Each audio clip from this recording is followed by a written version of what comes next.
Indonesia. Siapa Rizal nggak berangkat kenapa Mas Dimas? Sevi nggak berangkat. Sevi kenapa nggak berangkat? Banyak banget ya yang nggak berangkat ya. Apa kebanjiran?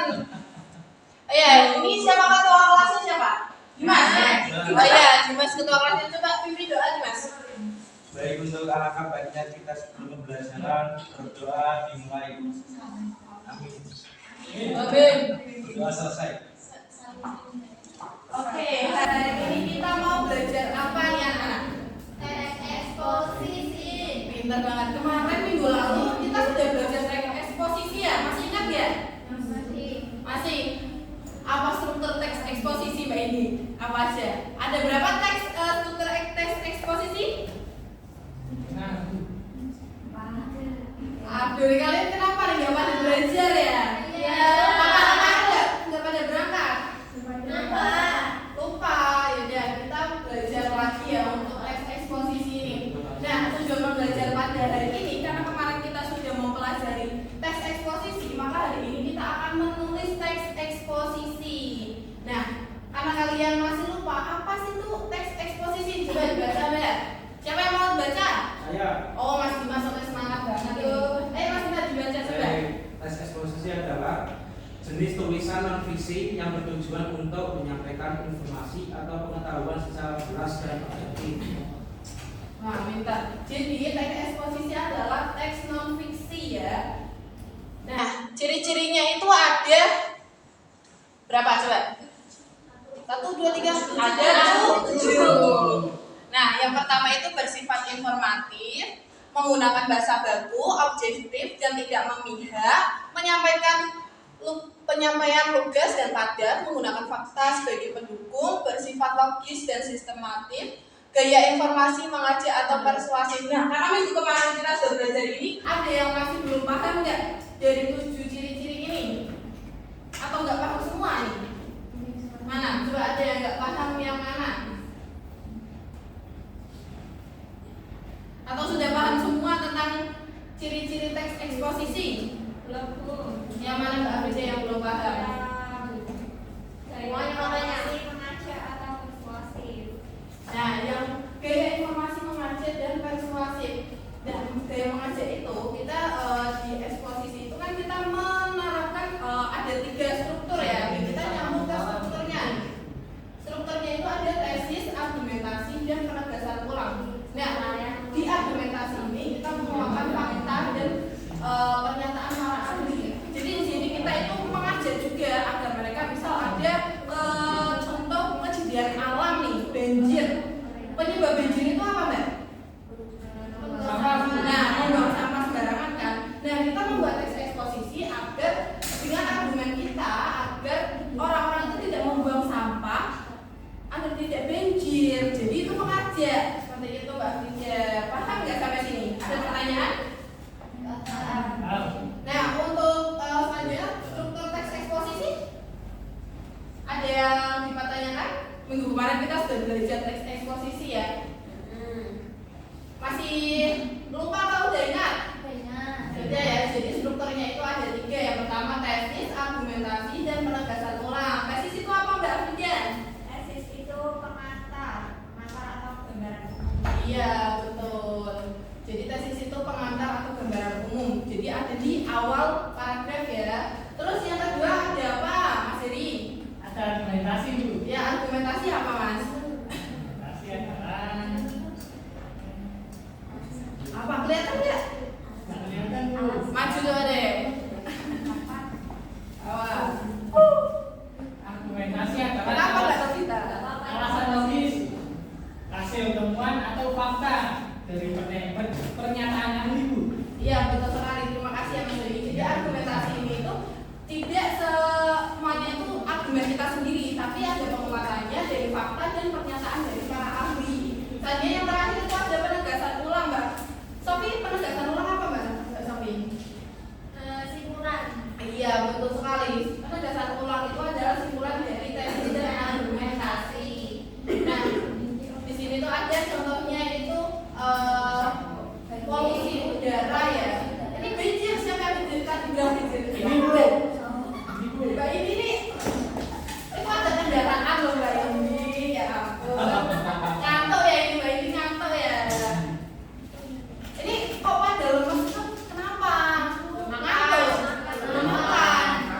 Ayo biar kita nggak ngantuk, kita pijet-pijetan dulu aja gak sih? Boleh, Bu. Ayo kita pijetan. Berarti kamu sama Mbak Yuni ya, kamu sama Mbak Yuni pijetannya. Ayo kita pijetan sama samping-sampingnya gitu. Iya. Kamu sama Mbak Mila, berarti Mbak Mila pindah sini Mbak Mila. Iya, dari sama Mas Dimas pindah sana berarti. Tapi saya Gak mungkin kamu pegang Mbak Novita ya, jangan.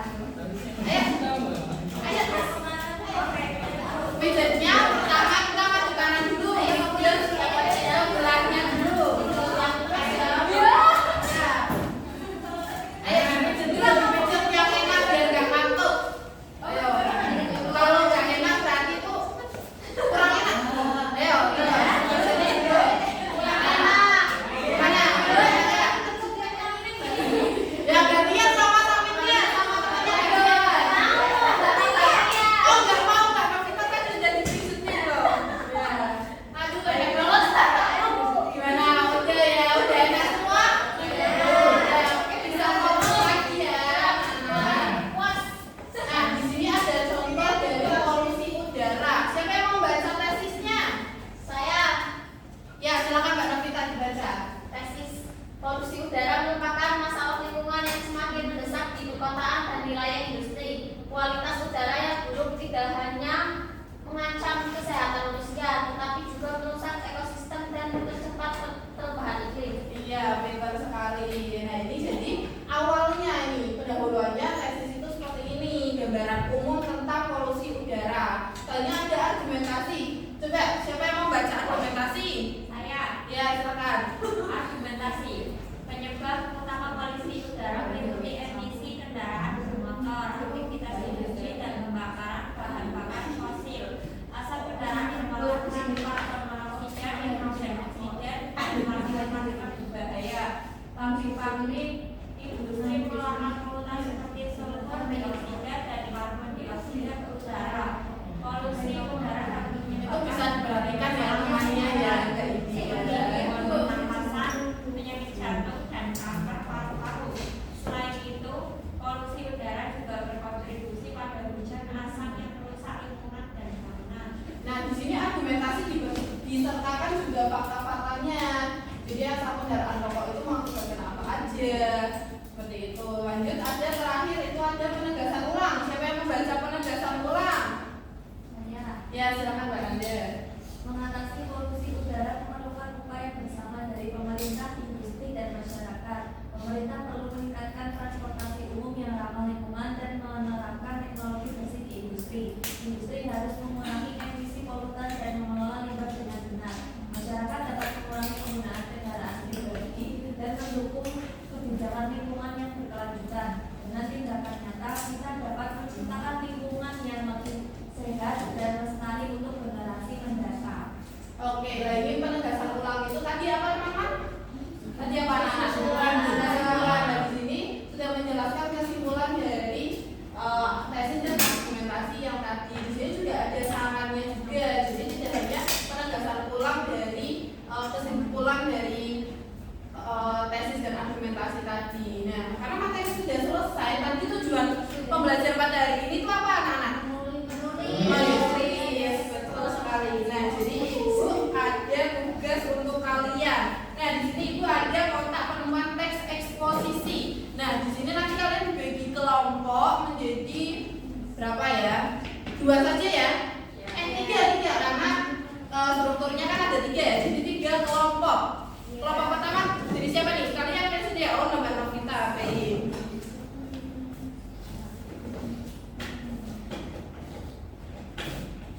Wow. Cuaca. Oh, cuaca. Nah, karena kita satu. Jadi kita satu tema. Satu tema yaitu cuaca yang berubah-ubah pada hari ini. Nah.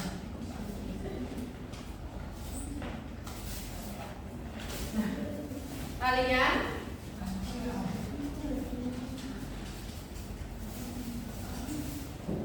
Nah, tadi kan kita sudah mendapatkan temanya ya. Jadi kita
Berdasarkan hasil observasi di lingkungan sekitar, banyak orang yang mengalami gangguan kesehatan ketika cuaca tidak menentu seperti flu, batuk, dan demam. Perubahan suhu yang drastis membuat tubuh sulit menyesuaikan diri sehingga sistem kekebalan tubuh menurun. Ini sudah benar termasuk argumentasi karena mengungkapkan pendapatnya, Bu, juga disertai fakta. Ya, pintar sekali. Beri tepuk tangan lagi Mbak Nanda.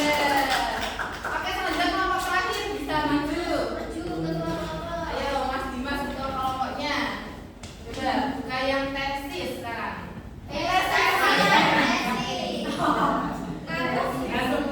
Atau ya, tapi kan tadi udah pijet-pijetan ya.